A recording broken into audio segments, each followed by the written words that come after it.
तो good morning everyone. और आज अपन चैप्टर में जो कल लास्ट में आपने दो फंक्शन पढ़े थे, ग्रेटेस्ट इंटीजर और फ्रैक्शनल पार्ट फंक्शन, इनका यूटिलाइजेशन एक एक क्वेश्चन में देख लेते हैं, फिर अगला कंसेप्ट अपन पढ़ेंगे यहाँ पर। तो टेस्ट पेपर में आपको क्वेश्चन नंबर 7 दिया था, वो क्वेश्चन नंबर 7 अपन यहाँ पर डिस्कस उस तरीके का क्वेश्चन डिस्कस कर रहे हैं जिससे 7th क्वेश्चन भी आप बना लोगे। तो विच is based upon greatest integer function. तो कल आपने ग्रेटेस्ट इंटीजर फंक्शन पढ़ा, डेफिनेशन पढ़ी, स्टेप ऑफ फंक्शन भी बोलते हैं, और इस तरीके से क्वेश्चन उसमें पूछे जाएंगे। जैसे क्वेश्चन आपका ये है कि find value of greatest integer of 3/4 plus greatest integer of 3/4 plus 1/100 और greatest integer of 3/4 plus 2/100 और up to greatest integer of 3/4 99/100। इस तरीके के क्वेश्चंस को यदि आपने सॉल्व करना है, यार ये जो स्क्वायर ब्रैकेट लगा है ये ग्रेटेस्ट इंटीजर फंक्शन को डिनोट करता है। तो how to approach this question? तो एक तो आप बड़ा सिंपल ये जानते हैं 3/4 का वैल्यू 0.75 है, ये 0.01 होता है। 0.75 में 0.01 ऐड करोगे तो 0.76 आएगा, फिर ये 0.77 आएगा, फिर ये 0.88 आएगा। और आप ये जानते हैं these numbers are less than 1, और 1 से छोटे किसी भी नंबर की ग्रेटेस्ट इंटीजर वैल्यू जो है वो 0 होती है। तो जब आप 3/4 का ग्रेटेस्ट इंटीजर वैल्यू लिखोगे तो ये 0 आएगा, इसकी भी ग्रेटेस्ट इंटीजर वैल्यू 0 आएगी, इसकी भी ग्रेटेस्ट इंटीजर वैल्यू 0 आएगी। कब तक 0 आएगी? जब तक आप 24/100 लेते हो। 24/100 तक वैल्यू इसका जो है वो 0 आएगा, क्योंकि वैन यू टेक 25/100 तो 25/100 बिकम्स 1/4 और 1/4 प्लस 3/4 बिकम्स 1, और 1 का ग्रेटेस्ट इंटीजर वैल्यू होता है 1। मतलब ओवरऑल यदि आप इस क्वेश्चन को देखें तो सॉल्यूशन का जो अप्रोच होगा इस क्वेश्चन को सॉल्व करने के लिए, मैं इस पूरे क्वेश्चन को 3/4 प्लस x/100 लिख लेता हूं। अब आप देखिए x पे रिस्ट्रिक्शन क्या क्या दिया है। x अपना चलना कहां से शुरू हुआ है? x चलना शुरू हुआ है 0 से, क्योंकि यहाँ पर x का वैल्यू जो है वो 0 डालोगे, वैन यू पुट x की जगह पर 0 तो आपको ये टर्म मिल जाएगी। जब आप x की जगह पर 1 लोगे तो आपको ये टर्म मिल जाएगा, जब आप x की जगह पर 2 लोगे तो आपको ये टर्म मिल जाएगा। तो जब तक मैं x का वैल्यू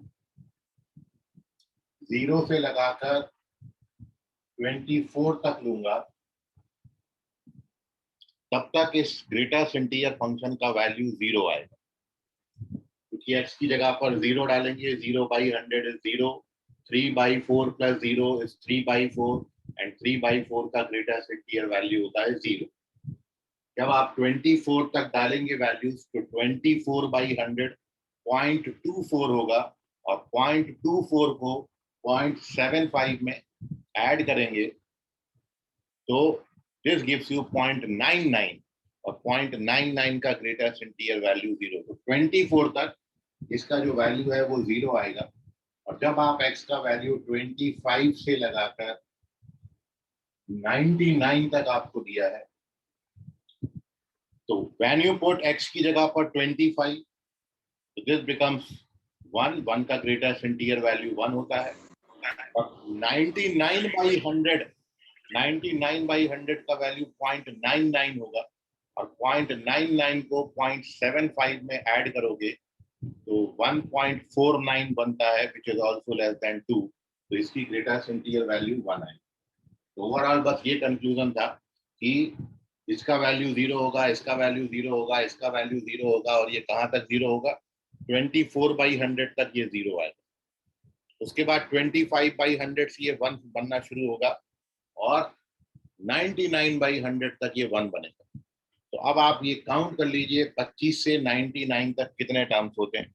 25 से 99 तक आप नंबर ऑफ टर्म्स को कैलकुलेट करेंगे तो आप देखोगे 75 टर्म्स आते हैं, and therefore the value of this expression is 75। तो क्वेश्चन का आंसर जो है वो है 75। वैसे इंटीजर बनेंगे क्वेश्चन में, बस खत्म हो गया, ये ऐसे ही क्वेश्चन था। आपने ये देखना है कब तक 0 बनता है और कब तक 1 बनता है। कितने टाइम 1 बनेगा उसको ऐड करके लिख दीजिए। So this is the solution of this question, ठीक है। सो आपको बस ये देखना था, ये ग्रेटेस्ट इंटीजर फंक्शन है और ग्रेटेस्ट इंटीजर फंक्शन की वैल्यू कोई इंटीजर ही आती है। अब ये 3/4 है, 1 से छोटा नंबर है, इसलिए इसका ग्रेटेस्ट इंटीजर वैल्यू 0 आएगा, इसका भी ग्रेटेस्ट इंटीजर वैल्यू 0 आएगा, इसका भी ग्रेटेस्ट इंटीजर वैल्यू 0 आएगा। तो ये कब तक 0 आएगा? 24/100 तक ये 0 आएगा। 25/100 से ये 1 बनना शुरू होगा और 99/100 तक ये 1 बनेगा। मतलब 25 से 99 तक जब आप x का वैल्यू डालोगे तो ये 1 1 1 1 1 बनेगा, और 1 1 1 को जब आप 25 से 99 टाइम तक ऐड करोगे तो ये 75 टर्म्स होते हैं। तो 1 जो है वो 75 टाइम्स आएगा, and therefore answer of this question is 75। अभी आपको इसको समझने में कोई ऊपर से गई हो बात तो पूछ लीजिए। Take the screenshot of this question. Moving on to second page, second question. लवकरात लवकर सांगा। सर एक बार फिर से समझाना। अरे तुम्हारी रवि कुमावत, तुमको पता था तुम बिल्कुल यही पूछने वाले हो। सर वो पूरा ऊपर से है। हाँ, ऊपर से तुम्हारे ऊपर तो इसलिए गया बात क्योंकि हमने पूरा पूरा लिखा नहीं ना। क्या करेंगे, सबसे पहले क्वेश्चन पूरा पूरा लिखना है। ये 3/4, उसके बाद 3/4 प्लस 1/100, उसके बाद 3/4 प्लस 2/100, और ऐसे लिखते जाऊंगे तो आगे आएगा 3/4 प्लस 24/100, फिर आएगा अगला टर्म 3/4 प्लस 25/100, फिर 26, 27, 28, और फिर ये 99/100। अब जब आप इनका वैल्यू डालेंगे तो 3/4 का वैल्यू 0.75 होता है, ठीक है, वो भी लिख लो। ये 0.75 आता है। 0.75 में 0.1001 ऐड करेंगे तो ये 0.76 आएगा, ये 0.77 आएगा, और ये 0.999 आएगा।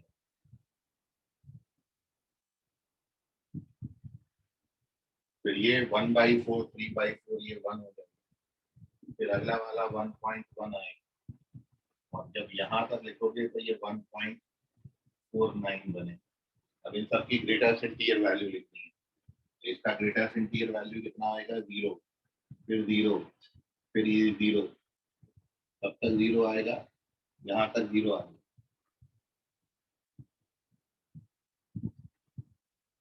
उसके बाद से ये 1 बनना शुरू हुआ, तो 1 + 1 + 1 यहाँ पर खत्म हो जाएगा। तो ये जो 0 0 0 0 0 है ये 25 टाइम्स बनेंगे, 0 से लेके 24 तक।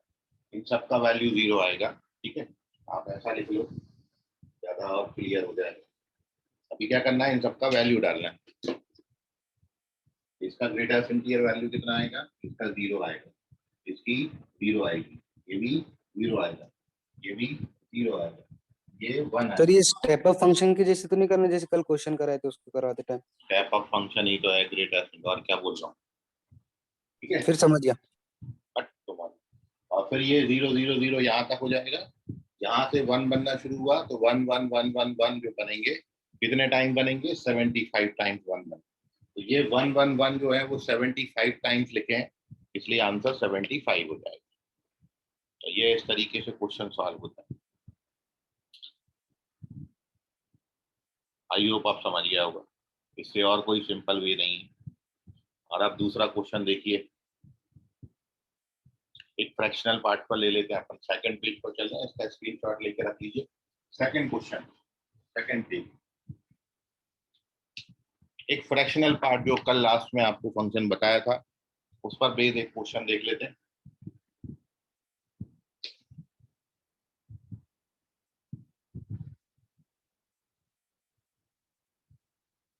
और वो क्वेश्चन ये है कि you have to find the value of greatest integer of x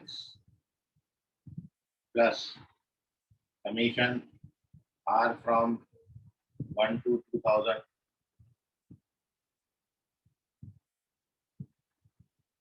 fractional part of x plus r divided by 2000। इसका आंसर करना है। अब ये 2000 के बजाय अपन 2022 ले लेते, 2022, 2021 भी कर दोगे तो भी चलेगा। इसका वैल्यू फाइंड आउट कर, ये क्वेश्चन है। अब इसमें ग्रेटेस्ट इंटीजर भी आ रहा है और फ्रैक्शनल पार्ट भी आ रहा है। We have to find the value of this.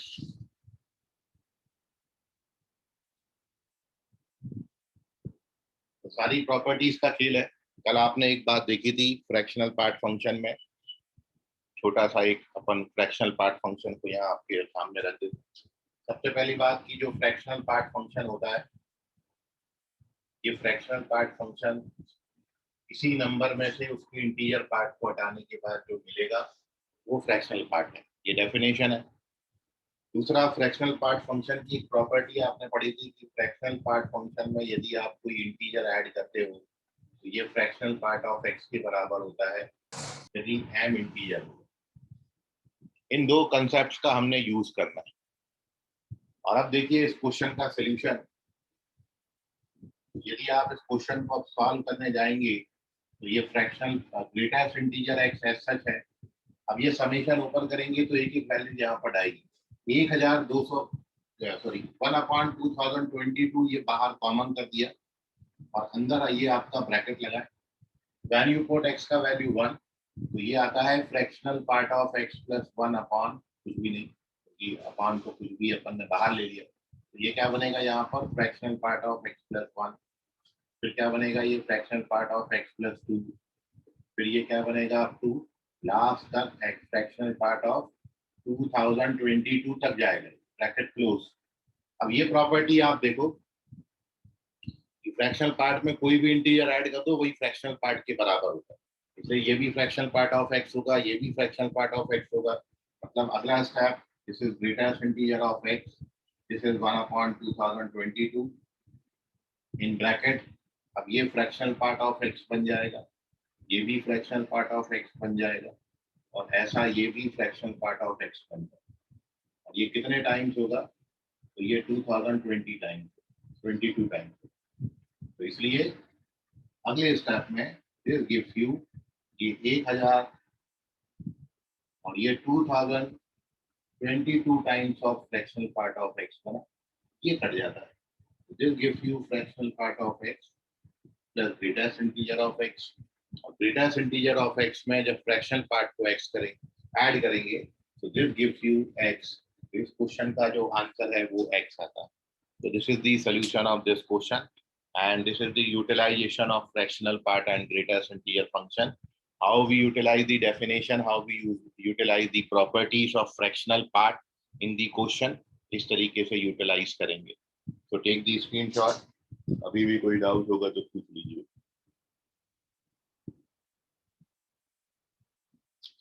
चलिए इसका स्क्रीनशॉट लेके रख लीजिए।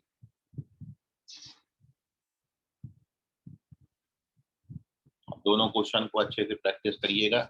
और अब मैं थर्ड पेज पर 2-3 क्वेश्चन दे रहा हूँ, होमवर्क में है, ये आप ट्राई करिएगा घर में बैठ के आराम से। ठीक है, so moving on to page number 3।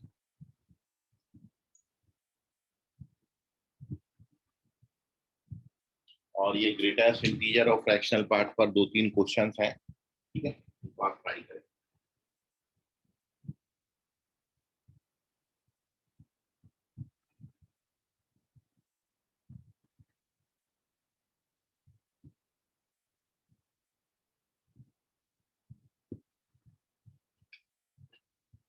तो क्वेश्चन आपके पास ये है। फर्स्ट क्वेश्चन ये है कि if y equals to 2 times of greatest integer of x plus 3 and y is equals to 3 times of greatest integer of x minus 2 plus 5, then find value of greatest integer of x plus y कितना होगा, ये value आपको find out करना है। Greatest integer of x plus y की value, ये first question है। जहां भी स्क्वायर ब्रैकेट लगा है ये ग्रेटेस्ट इंटीजर के साइन है यहाँ पर। Moving on to second question, first question, और इस क्वेश्चन में you have to find the domain of function f of x equals to 1 upon square root over greatest integer of x minus x.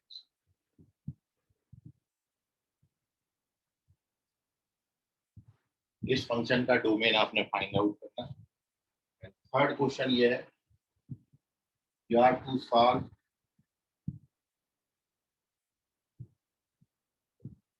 this function 4 times of fractional part of x, it is equals to x plus greatest integer of x. आपको solve करने का मतलब है you have to find x की वो values, x के ऐसे कौन कौन से वैल्यूज हैं जो इस पूरी इक्वेशन को सेटिस्फाई करते हैं। ठीक है, तो ये 3 क्वेश्चंस हैं, आप ये तीनों क्वेश्चंस को सॉल्व करिए, ट्राई करिए।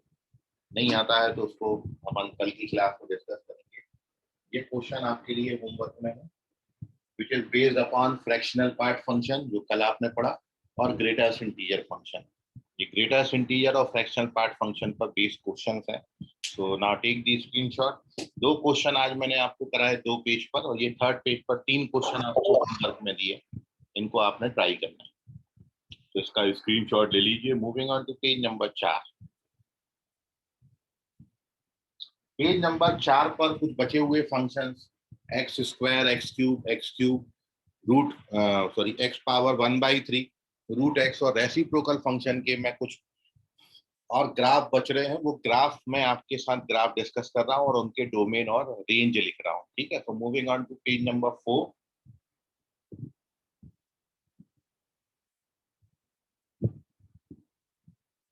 पेज नंबर 4 में सबसे पहले we draw the graph of x square and root x function.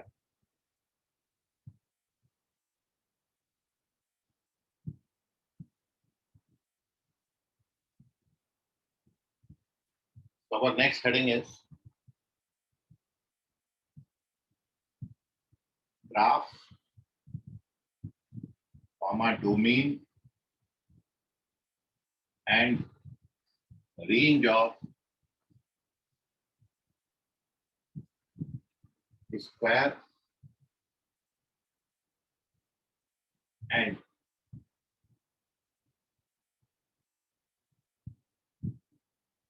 square root function.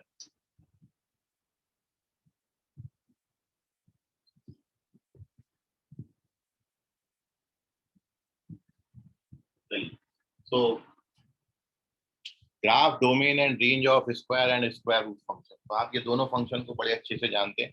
X square का ग्राफ तो आपने पहले भी बनाया है। एफ एक्स बराबर एक्स स्क्वायर या वाई बराबर x square is a graph open upward parabola बनता है, क्योंकि ये क्वाड्रेटिक है। तो यदि आप एक्स स्क्वायर का ग्राफ देखेंगे तो graph of x square is open upward parabola. Region पे पास करा देना।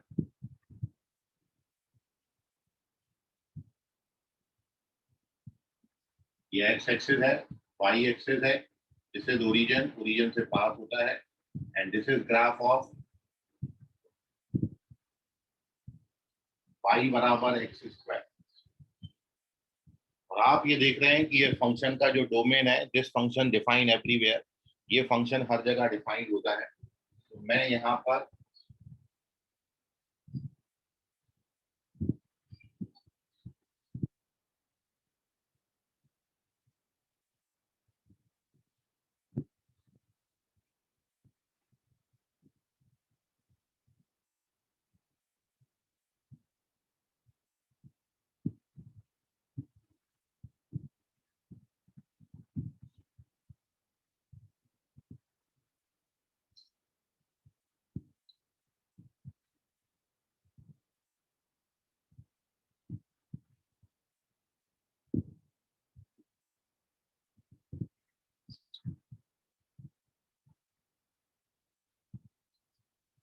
चलिए, तो यहाँ पर ये दो फंक्शन है, स्क्वायर और स्क्वायर रूट फंक्शन, इनका डोमेन और रेंज अपन यहाँ पर लिख रहे हैं। ठीक है, तो सबसे पहले तो डायग्राम में जो एक्स स्क्वायर फंक्शन बना है, आप इस एक्स स्क्वायर फंक्शन को देख के बता सकते हो कि x square function defined everywhere, इसलिए जो एक्स स्क्वायर फंक्शन है इसका domain set of real number होगा। और रेंज आप देखोगे तो ग्राफ केवल अबव दी एक्स एक्सिस मिलता है, मतलब इसका जो आउटपुट आएगा, कोई भी इनपुट डालोगे, इनपुट डालने के बाद किसी भी नंबर का स्क्वायर कभी नेगेटिव नहीं होता, तो आउटपुट हमेशा पॉजिटिव आएगा और जीरो आएगा। इसलिए जो रेंज है इस फंक्शन की वो क्लोज इंटरवल जीरो से लेके ओपन इंटरवल इंफिनिटी होगी। This is range of x square function. और अब साथ ही अपन यहाँ पर स्क्वायर रूट फंक्शन का ग्राफ प्लॉट कर रहे हैं, दो फंक्शन बना रहे हैं। तो ये तो स्क्वायर फंक्शन हो गया। अब अपन जब स्क्वायर रूट फंक्शन की बात करेंगे तो graph of square root function is like this is graph of y बराबर रूट एक्स। ये y बराबर रूट एक्स फंक्शन का ग्राफ होता है, दोनों फंक्शन एक दूसरे को 1,1 पर इंटरसेक्ट करते हैं और ओरिजिन से भी इंटरसेक्ट करते हैं। तो this is graph of root x function. और आप देख रहे हैं रूट एक्स फंक्शन केवल और केवल फर्स्ट क्वाड्रेंट में मिल रहा है, इसलिए जो रूट एक्स फंक्शन है इसका domain set of positive real number including zero, इसको आप जीरो से इंफिनिटी लिख सकते हो, और रेंज भी इसका यही मिलता है। तो ये है वो दो फंक्शन, स्क्वायर और square root function. Square root function का ग्राफ हमेशा और हमेशा जो है वो फर्स्ट क्वाड्रेंट में मिलेगा, क्योंकि आप केवल इसके अंदर कोई पॉजिटिव नंबर ही डाल सकते हो। आप जानते हो root function is defined only for positive real number और जीरो, इसलिए ये जीरो पे डिफाइन है या पॉजिटिव नंबर पर डिफाइंड है, इसलिए डोमेन हो जाएगा इसका ये। और जब आप इसका आउटपुट निकालेंगे तो y की वैल्यूज जो है वो भी आपको केवल और केवल पॉजिटिव मिलेगी, क्योंकि किसी नंबर का स्क्वायर रूट कभी नेगेटिव नहीं होता और जीरो का स्क्वायर रूट जीरो होता है, इसलिए इसका जो रेंज है वो जीरो से इंफिनिटी मिलेगा। So now take the screenshot, this is graph of square and square root function. कहीं पर कोई डाउट होगा तो पूछ लीजिएगा, बहुत बेसिक चीजें इनको लेकिन याद रखना है। मैंने दोनों ग्राफ एक ही ग्राफ पेपर पे बनाए हैं और अलग अलग कलर से इसलिए बनाए ताकि आप इनमें डिफरेंस समझ सकें कि एक्स स्क्वायर का ग्राफ केवल ये ब्लैक वाला है और स्क्वायर रूट फंक्शन का ग्राफ ये। सर हाँ बोलिए। सर 1.1 का जस्टिफिकेशन बताइए ना। क्या 1.1 का मतलब? सर वो आपने कोऑर्डिनेट लिखा है ना कि क्रॉस होता है।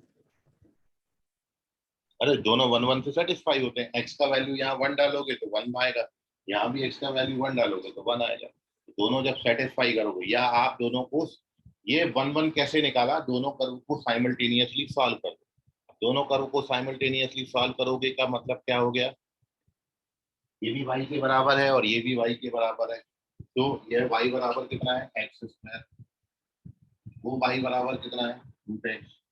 अब इसको अपन क्या करते हैं, स्क्वायरिंग कर देते हैं बोथ साइड। अब अपन इसको x को ट्रांसफर कर लेते हैं। अब x का वैल्यू कितना आएगा, यहाँ से 0 और यहाँ से x का वैल्यू कितना आएगा 1। ये दो जगहों पर इंटरसेक्ट करते हैं, या तो 0 0 पर या फिर 1 1। समझ गए अभी? Yes sir. चलिए, moving on to page number 5 where we discuss cubic function and cube root function.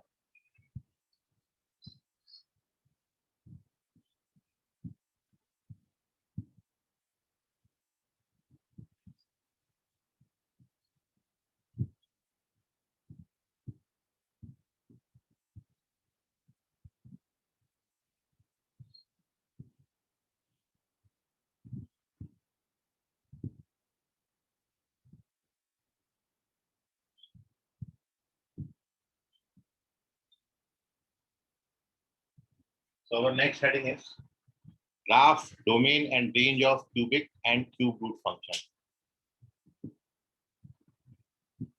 तो अब अपना जो फंक्शन हो जाएंगे वो अब मैं यहाँ पर ले रहा हूँ क्यूबिक फंक्शन और क्यूब रूट फंक्शन। ये अब इनके डोमेन और रेंज में कितना कितना फर्क आता है वो अब आप देख लीजिए।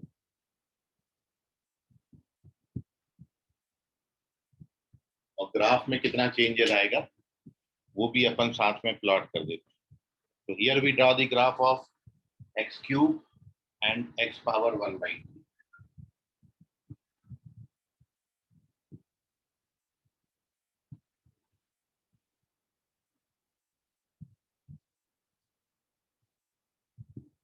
देखिए जो क्यूबिक फंक्शन है,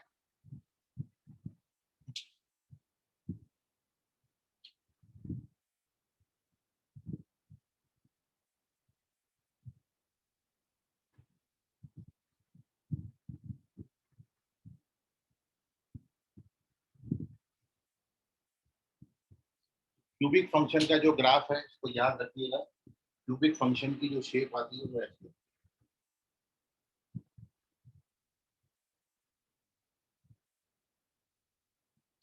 ये शेप कैसे बनाएंगे? एक्स का डिफरेंट डिफरेंट वैल्यू डालते जाइए, वाई की डिफरेंट डिफरेंट वैल्यूज आएंगी, उन सबको जब आप प्लॉट करोगे तो इस तरीके का शेप देता है। क्योंकि आप जानते हो वाई बराबर एक्स क्यूब में, फिर ग्राफ ऑफ वाई बराबर एक्स क्यूब, ये वाई बराबर एक्स क्यूब का ग्राफ। और आप ये देख रहे हो कि जब एक्स को पॉजिटिव लेंगे तो वाई पॉजिटिव आएगा, एक्स को नेगेटिव लेंगे तो वाई नेगेटिव आएगा। तो ये फर्स्ट और थर्ड क्वाड्रेंट में ग्राफ आपको मिलेगा। जीरो पर इसकी वैल्यू जीरो आती है। This is graph of cubic function. इस तरीके से जाए।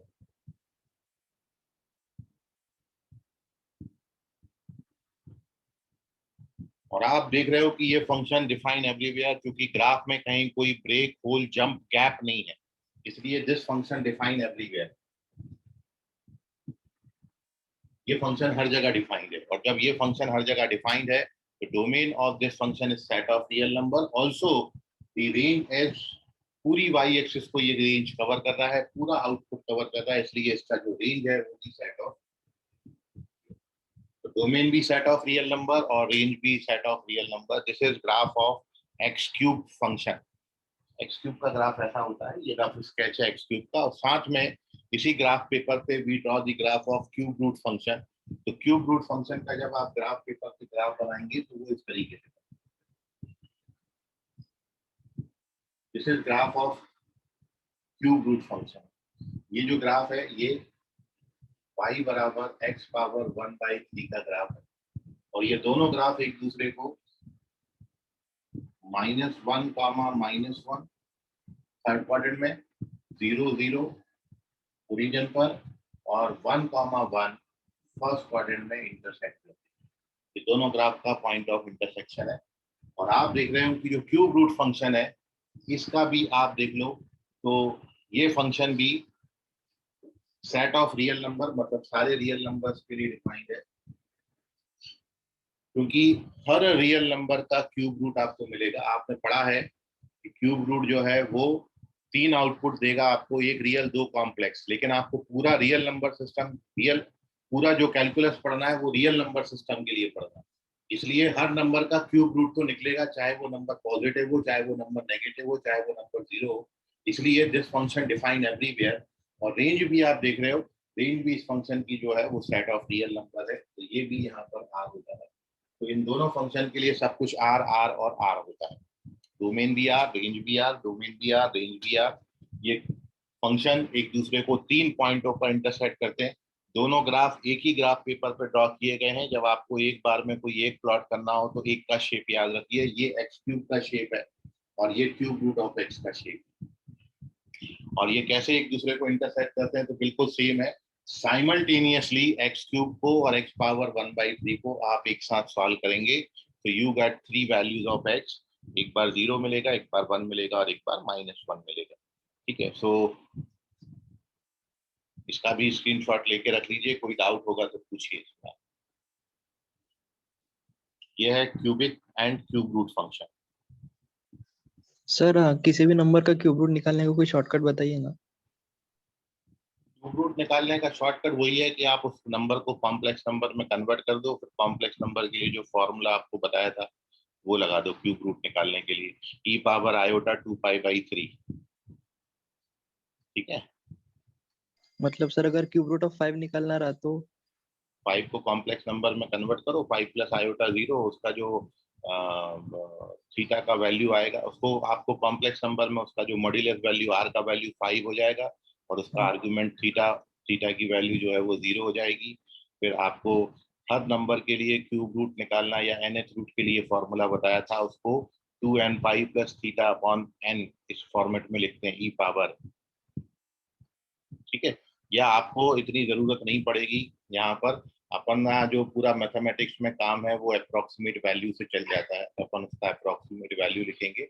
हाँ, और जहां तक तुमको क्यूब रूट निकालना है तो इसकी मेथड आगे एप्लीकेशन ऑफ डेरिवेटिव में आएगी, जिसमें मैं आपको क्यूब रूट निकालने का अप्रोक्सीमेशन का मेथड होता है, अप्रोक्सीमेशन की मेथड से अपन क्यूब रूट निकालने का एक फॉर्मूला पढ़ेंगे जो डेरिवेटिव की हेल्प से आता है, जिसमें एफ डैश ए बराबर F A plus H times of F dash A होता है। वो फॉर्मूला है, वो फॉर्मूला से आप किसी भी नंबर का क्यूब रूट निकाल सकते हो। वो नंबर हो सकता है, वो नंबर एक्सपोनेंशियल, लॉगरिथमिक फंक्शन, वो ट्रिग्नोमेट्रिक फंक्शन, कुछ भी हो सकते हैं। मैं सबका क्यूब रूट निकालना, क्यूब रूट क्या, फोर्थ रूट, फिफ्थ रूट, सब आप निकाल सकते हो। तो अप्रोक्सीमेशन में आएगा, एप्लीकेशन ऑफ डेरिवेटिव में, यहाँ से तीसरा चौथा चैप्टर।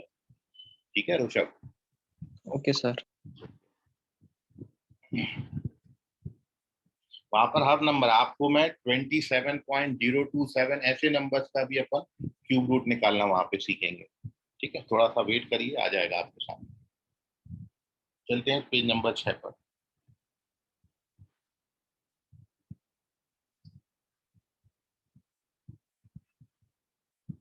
और here we draw the graph of reciprocal function.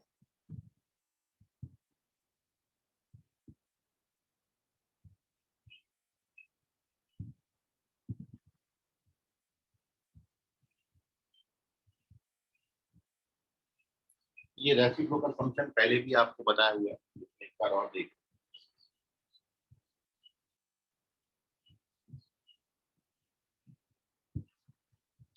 Reciprocal function, तो अपन ये जानते हैं रेसिप्रोकल फंक्शन को fx बराबर 1/x से डिनोट करेंगे। और जो रेसिप्रोकल फंक्शन होता है, ये रेसिप्रोकल फंक्शन का जो ग्राफ है, इट इज रेक्टेंगुलर हाइपरबोला।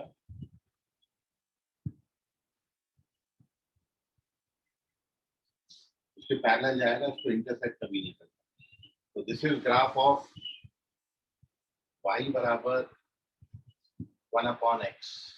ये रेसिप्रोकल फंक्शन है, और जब भी ये आएगा तो साथ में मेंशन होगा h should not be equal to 0। तो ये जो फंक्शन है ये स्ट्रिक्टली डिक्रीजिंग फंक्शन भी है, क्योंकि ऊपर से नीचे जाता है, स्ट्रिक्टली डिक्रीजिंग है। ये इस फंक्शन का ग्राफ है।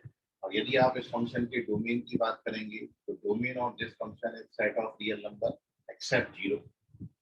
केवल 0 पर ये फंक्शन डिफाइन नहीं होता, बाकी हर जगह डिफाइंड है।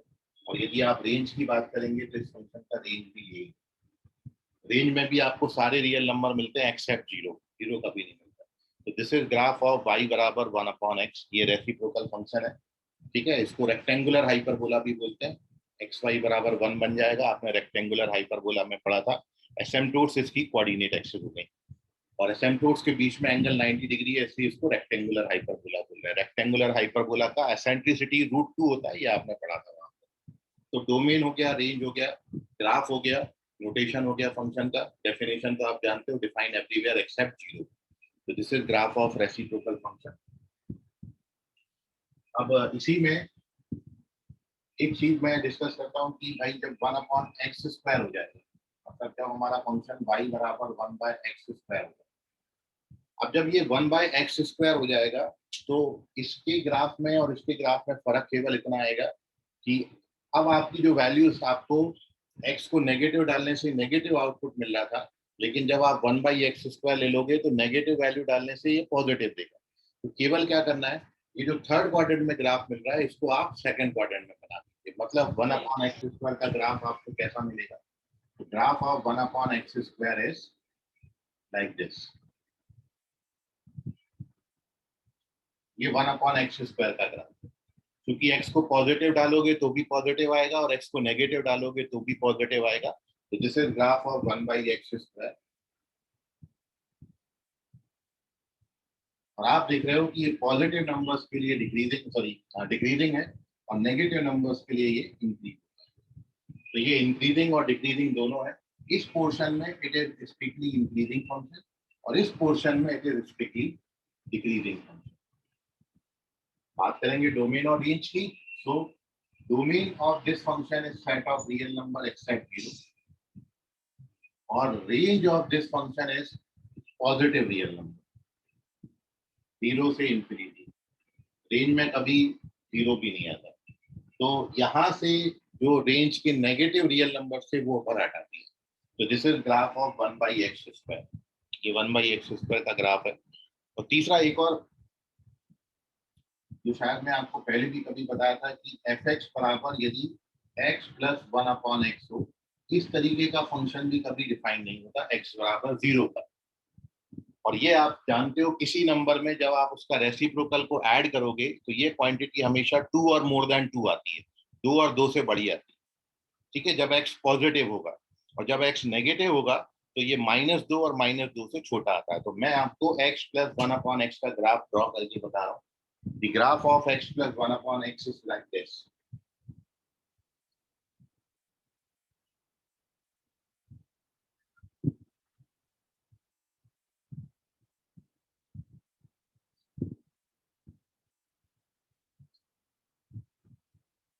ये है आपका +2,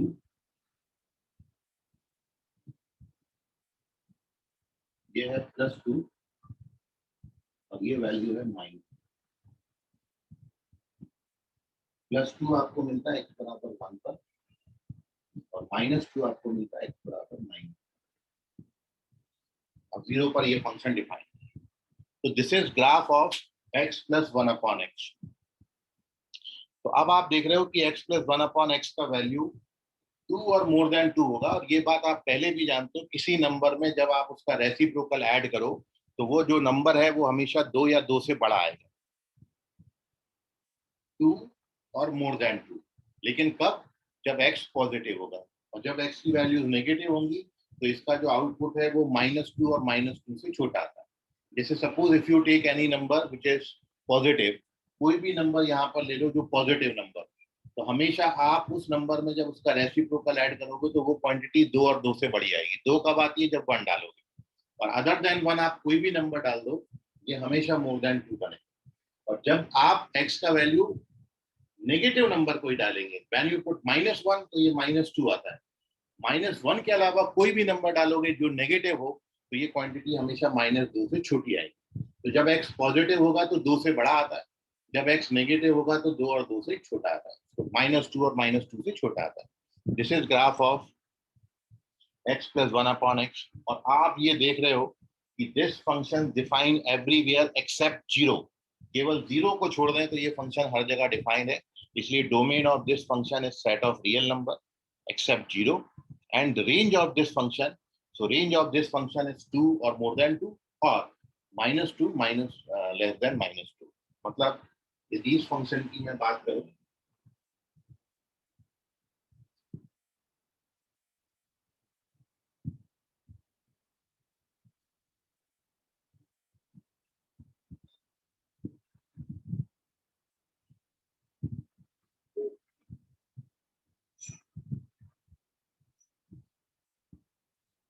the domain of this function is set of real number except u, and the range of this function is -∞ से -2 और union +2. ये इसका रेंज. ठीक है, इतने फंक्शन आप कम से कम याद रखिए. Take the screenshot. कोई डाउट है, सवाल है, क्वेश्चन है, क्वेरी है आपकी तो पूछ लीजिए. सर वो 1/x² जो है उसमें स्टिकली इंक्रीजिंग और स्टिकली डिक्रीजिंग पहचानने में थोड़ा सा प्रॉब्लम जा रहा है. जैसे अगर सिंपल ग्राफ दिया है तो अपन को कैसे पता क्यों नीचे आ रहा है या ऊपर जा रहा है?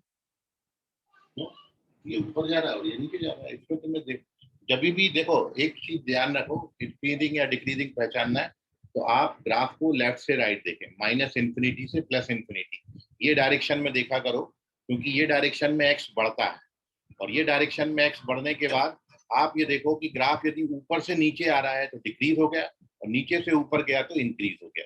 तो मैं यदि ग्राफ को इस डायरेक्शन में देखना शुरू करूं तो आप देख लो, ये जब मैं यहाँ से यहाँ तक पहुंचा ग्राफ ऊपर ऊपर ऊपर जा रहा था, और जब मैं इसके आगे बढ़ा पॉजिटिव नंबर के लिए तो ग्राफ नीचे होना शुरू हो गया. तो यहाँ से यहाँ तक इंक्रीजिंग है और फिर यहाँ से यहाँ तक डिक्रीजिंग. क्लियर है अभी? ओके सर, मैं नेगेटिव वाले को राइट से लेफ्ट देखा था. नहीं, आप हमेशा इधर से इधर देख. कोई भी ग्राफ देखना हो इंक्रीजिंग डिक्रीजिंग पहचानना हो, हमेशा ये डायरेक्शन में जाएगा, माइनस इन्फिनिटी से प्लस इन्फिनिटी। ये डायरेक्शन में जाने का मतलब क्या होता है, हम इनपुट को बढ़ा रहे हैं और इनपुट बढ़ाने के बाद आउटपुट कैसा हो रहा है, ऊपर जा रहा है कि नीचे जा रहा है, वो पहचान में आ जाएगा। चलिए स्क्रीनशॉट लीजिए इसका। Moving on to page number 7। ठीक है, सो अब अपन यहाँ पर, हाँ हाँ बोलो अंशु। कट ग्राफ जो है वो वाई एक्सिस को टच है क्या? नहीं, वाई कभी भी टच नहीं होते, ये ग्राफ मैंने ऐसे बनाए हैं और इसके बाद ये इन्फिनिटी तक चले जाएंगे आपके, तो ये कभी टच नहीं होंगे। जहां पर टच होगा वो होगा इन्फिनिटी, ये वाला। हम बोलेंगे इसको इन्फिनिटी पे टच होगा, इनडायरेक्टली मीनिंग उसका हो गया ये कभी टच ही नहीं होगा।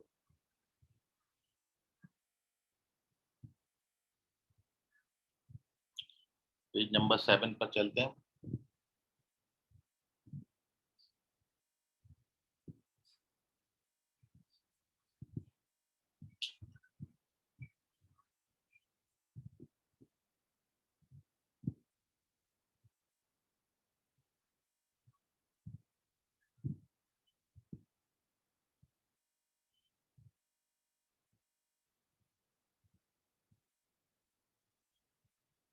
हमारा नेक्स्ट हेडिंग है even and odd functions.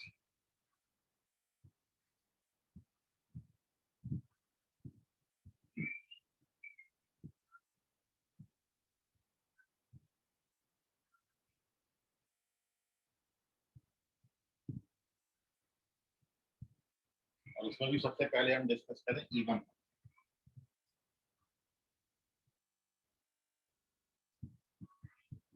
Even function,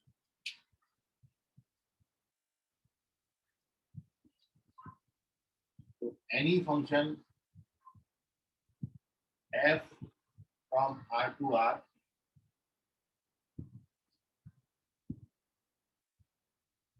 is called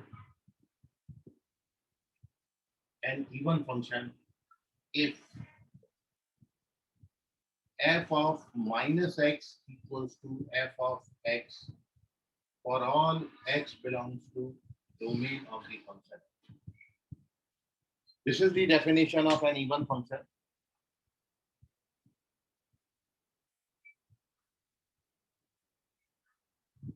यदि हम डोमेन के पॉइंट्स लें और यदि आप ऐसा देख रहे हो कि फंक्शन की वैल्यू माइनस एक्स पर और फंक्शन की वैल्यू प्लस एक्स पर बिल्कुल बराबर बराबर आ रही है, तो फिर हम इस फंक्शन को बोलेंगे एन इवन फंक्शन।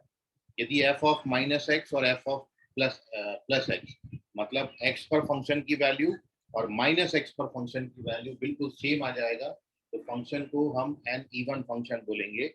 जैसे for example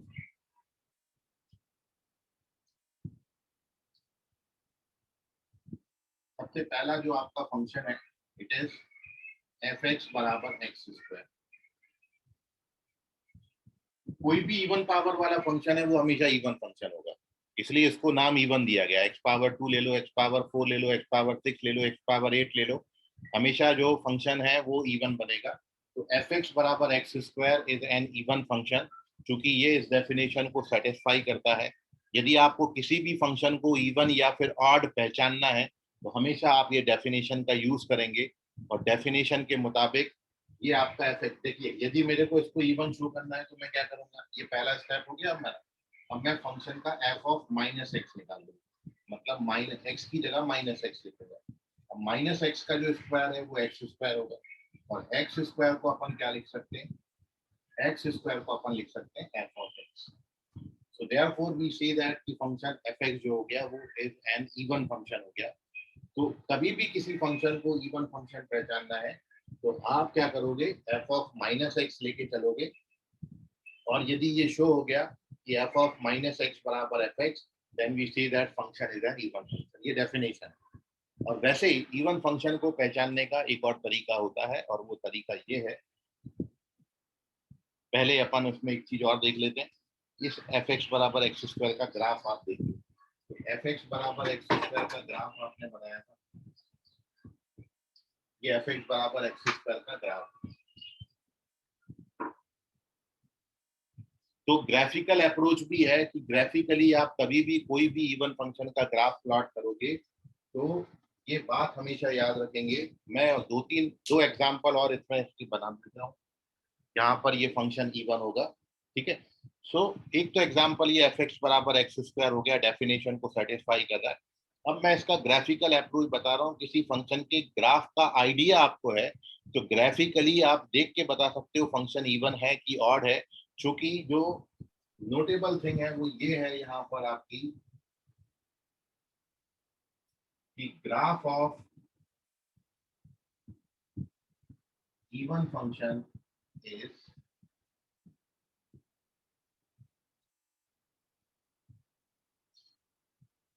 symmetrical about y axis। हमेशा जो इवन फंक्शन का ग्राफ होता है वो y एक्सिस के अबाउट सिमेट्रिक होता है।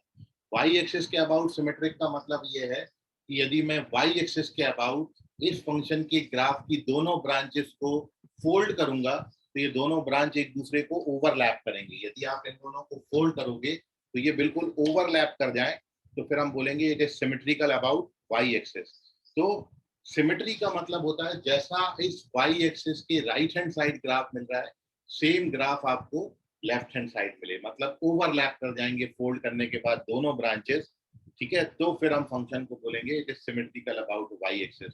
Since this graph is symmetrical about y axis then we say that ये फंक्शन इवन फंक्शन होगा। तो ये याद रखना है, ये नोटेबल पॉइंट है कि graph of even function is always symmetrical about y axis, ठीक है। मैं दो एग्जांपल और इसके बाद दे रहा हूं आपको जो कि y एक्सिस के अबाउट सिमेट्रिक होते हैं। पहले इसका स्क्रीनशॉट ले लीजिए, कोई डाउट होगा इतनी बात में तो पूछ लीजिए। ये इवन फंक्शन का डेफिनेशन है, क्वेश्चन में कैसे यूटिलाइज करेंगे वो आपको बताया, और साथ में एक और तरीका आपको इवन फंक्शन पहचानने का ये बताया, ग्राफिकल अप्रोच है। So moving on to page number 8, and here we discuss two more examples on even functions.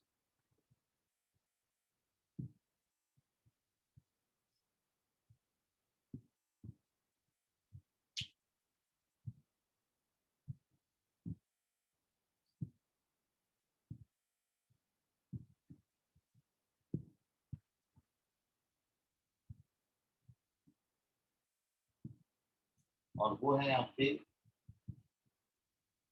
दूसरा एग्जांपल इसमें हो गया एफ एक्स बराबर मॉड एक्स। इसको भी बाय डेफिनेशन आप वेरीफाई कर सकते हो ये इवन है। और मॉड एक्स का ग्राफ भी आप देख रहे हो तो मॉड एक्स का ग्राफ जो है वो वी शेप होता है और ओरिजिन पे वी शेप है। और ये ग्राफ भी आप देख रहे हो सिमेट्रिकल अबाउट वाई एक्सिस। तो हमेशा इवन फंक्शन होगा तो graph symmetrical about y axis होगा। और तीसरा इसमें एक और आपको मैं एग्जांपल बताता हूँ, एफ एक्स बराबर कॉस एक्स, ट्रिग्नोमेट्रिक फंक्शन।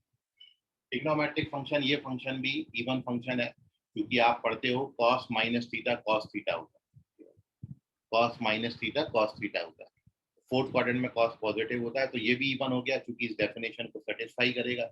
और यदि आप इसको ग्राफिकली देखें तो इवन इसका जो ग्राफ है वो ऐसे बना, आपने पहले ऐसे बना,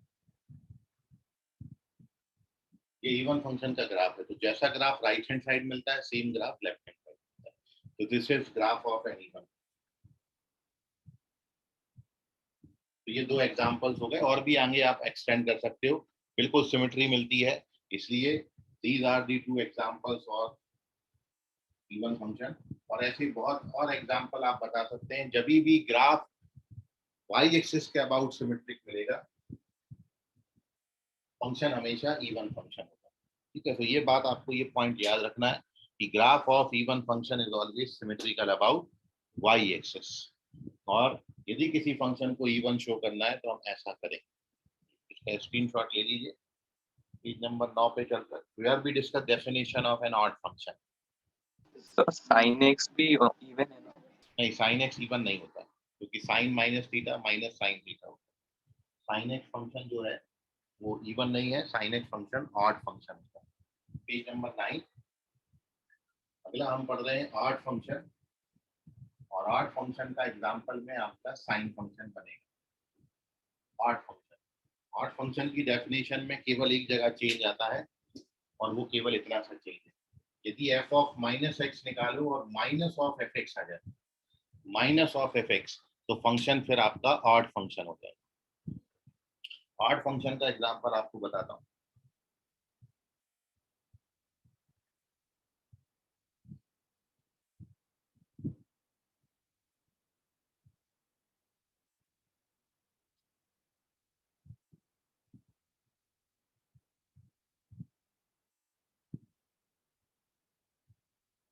ये पहला एग्जांपल है एफ एक्स बराबर एक्स, इसको अपन आइडेंटिटी फंक्शन बोलते हैं। और यदि आप इसका ग्राफ बनाएंगे तो आइडेंटिटी फंक्शन का जो ग्राफ आता है ये लाइन है, ओरिजिन से पास होने वाली, ओरिजिन से पास कराना है। This is graph of an identity function. दूसरा एग्जांपल आपको देता हूँ एफ एक्स बराबर एक्स क्यूब, जो आज आपने बनाया क्यूबिक फंक्शन। क्यूबिक फंक्शन का ग्राफ भी आपने बनाया, इसको भी ओरिजिन से पास करा। ये क्यूबिक फंक्शन है, ओरिजिन से पास है, एक्स एक्सिस है, वाई एक्सिस, क्यूबिक फंक्शन। तीसरा एग्जांपल आपको देते हैं ट्रिग्नोमेट्री का cos x sorry sin x function. sin x function का जो ग्राफ आपने बनाया वो आपने ऐसा बनाया,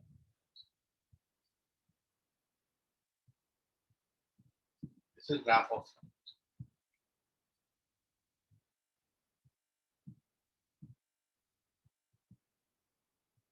ठीक है, थोड़ा सिमेट्रिक दिखा देते।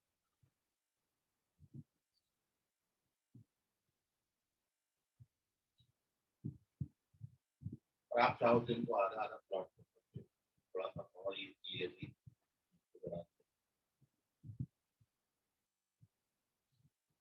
तो ये sin x फंक्शन है। अब आप ये देख रहे हैं कि ये जो तीनों फंक्शन है,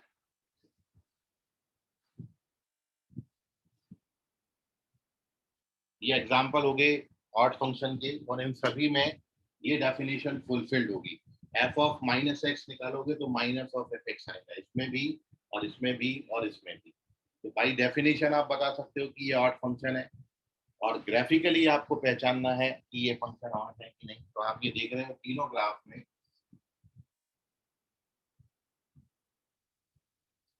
तो graph of an odd function is symmetrical about origin। odd function का ग्राफ ओरिजिन के अबाउट सिमेट्रिक होता है। इवन फंक्शन का वाई एक्सिस के अबाउट सिमेट्रिक होता है, और ऑड फंक्शन का ग्राफ ओरिजिन के अबाउट सिमेट्रिक होता है।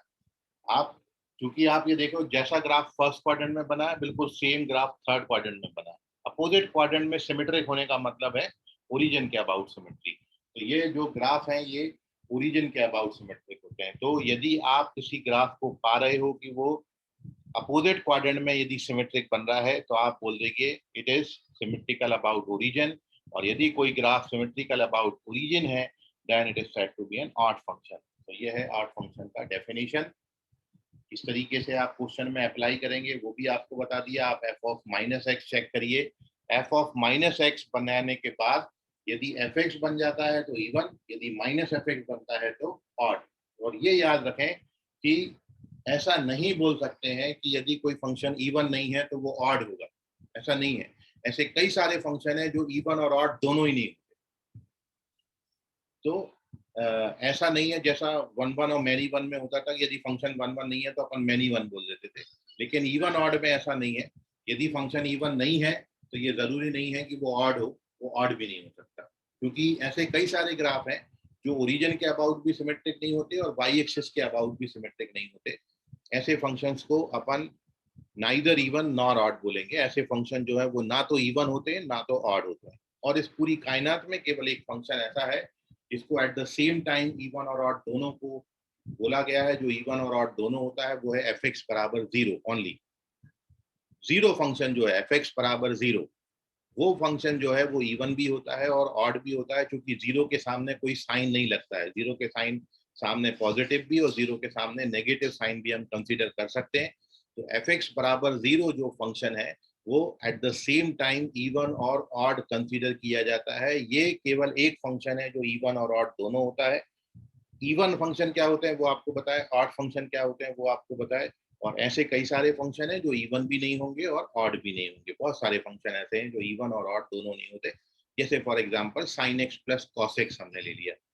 sin x plus cos x एक इवन फंक्शन और एक ऑड फंक्शन का सम है, और ये प्रॉपर्टी में मैं आपको अभी बताऊंगा कि इवन फंक्शन का ऑड फंक्शन के साथ सम ना तो इवन होता है ना तो ऑड रह जाता है। ठीक है, तो ये प्रॉपर्टीज है इसकी कुछ, वो मैं आपको बता रहा हूँ। फिलहाल आपको कोई डाउट होगा तो पूछिएगा। Take the screenshot of this page.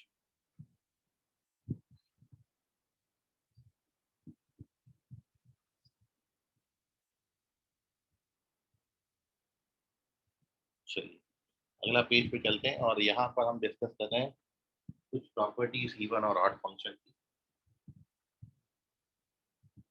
अगला हेडिंग है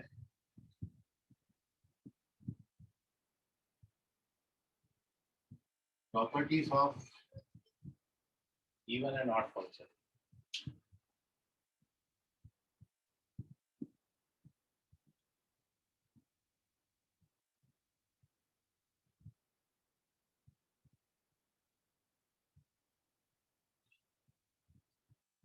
तो पहला प्रॉपर्टी तो जो अभी आपको बताया वही बना सकते हैं। फर्स्ट प्रॉपर्टी हो जाएगा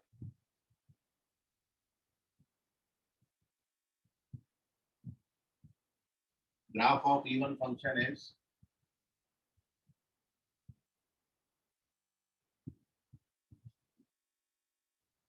symmetrical about y-axis and graph of an odd function is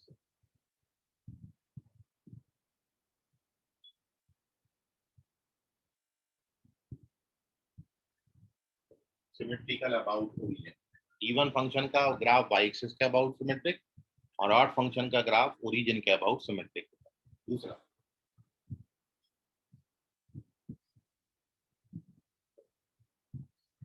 कोई भी फंक्शन ले लें, एनी फंक्शन। अब वो फंक्शन इवन भी हो सकता है, वो फंक्शन ऑड भी हो सकता है, वो फंक्शन इवन और ऑड दोनों नहीं हो सकता है। कोई भी फंक्शन हम ले लें, ठीक है, जितने भी फंक्शन आपने पढ़े उसमें से कोई भी ले लीजिए। Any function can B expressed as the sum of an even and an odd function। Her function को आप एक इवन और एक ऑड फंक्शन के सम के फॉर्मेट में लिख सकते हो। हर फंक्शन को आप ऐसे दो पार्ट में ब्रेक कर सकते हो, हर फंक्शन को, जिसमें से उसका एक पार्ट इवन होगा और एक पार्ट ऑड होगा। तो आप इसको किसी भी फंक्शन को sum of an even and an odd function के फॉर्मेट में लिख सकते हैं। दैट मीन्स यहाँ पर fx मैंने कोई भी फंक्शन लिया, हमारा जो fx है वो हमने कोई भी फंक्शन लिया। fx is any function. कोई भी का मतलब ये इवन भी हो सकता है, ऑड भी हो सकता है, नाइदर इवन नॉर ऑड हो सकता है, कोई भी फंक्शन है। और इस fx को आप लिख सकते हैं f of x plus f of minus x by 2 plus f of x minus f of minus x by 2। आप इसको कैलकुलेट करिए तो ये fx ही आएगा, क्योंकि आधा fx जो कि fx बना देगा, और ये f of minus x से कट जाएगा। और जब किसी भी फंक्शन में आप इस तरीके से बात करते हैं तो ये हमेशा जो बनेगा, this is always an even, ये हमेशा इवन फंक्शन बनता है, और ये जो बनता है दिस इज ऑड फंक्शन। किसी भी फंक्शन में आप f ऑफ माइनस एक्स को ऐड करके 2 से डिवाइड करोगे तो ये जो पोर्शन बनेगा ये इवन बनेगा हमेशा, और ये फंक्शन हमेशा ऑड फंक्शन बनेगा। कोई भी आप फंक्शंस के लिए इसको वेरीफाई कर सकते हैं। मतलब fx plus f of minus x by 2 हमेशा इवन बनेगा। अब भले ही fx आपका इवन हो चाहे ऑड हो, चाहे नाइदर इवन नॉर ऑड, ठीक है। सो ये पोर्शन हमेशा इवन बनाता है। आप कोई भी एग्जांपल, जैसे मैं fx बराबर sin x plus cos x लेता हूं, जैसे फॉर एग्जांपल मैंने एफ एक्स बराबर sine x plus cos x लिया। आप जानते हो sine x plus cos x ये ना तो इवन है ना तो ऑड फंक्शन, क्योंकि sine x plus cos x में यदि आप x की जगह माइनस एक्स डालेंगे तो ये ना तो पूरा का पूरा एफ एक्स बनता है और ना ये पूरा का पूरा माइनस एफ एक्स बनता है। तो sine x plus cos x is neither even nor odd, ये इवन भी नहीं है और ये ऑड भी नहीं है। लेकिन अब हम इसमें कुछ ऐसा करें, मैं अब एफ ऑफ माइनस एक्स भी निकाल लेता हूँ। एफ ऑफ माइनस एक्स निकालोगे तो ये माइनस साइन एक्स आएगा और प्लस कॉस एक्स आएगा। अब यदि आप एफ ऑफ एक्स में एफ ऑफ माइनस एक्स को ऐड करके 2 से डिवाइड करोगे, ये दोनों को ऐड करके 2 से डिवाइड करेंगे तो ये cos x बन जाएगा। और यदि आप एफ ऑफ एक्स में एफ ऑफ माइनस एक्स को सब्ट्रैक्ट करके 2 से डिवाइड करोगे तो ये sin x बन जाएगा। तो अब आप देख रहे हो कि मैं sin x plus cos x की जगह पर मैं sin x की जगह पर ये लिख सकता हूँ और cos x की जगह पर ये लिख सकता हूँ। मतलब मैं एफ एक्स को एक इवन, और आप ये देख ही लिया अभी कि cos x बन गया ये, और cos x फंक्शन तो इवन होता है और ये फंक्शन कैसा होता है ऑड।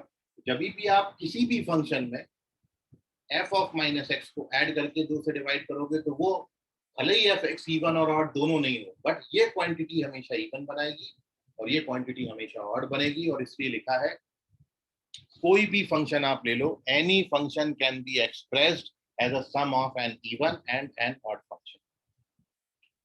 इसमें कोई डाउट होगा आपको तो पूछ लीजिए, अदरवाइज टेक दी स्क्रीनशॉट।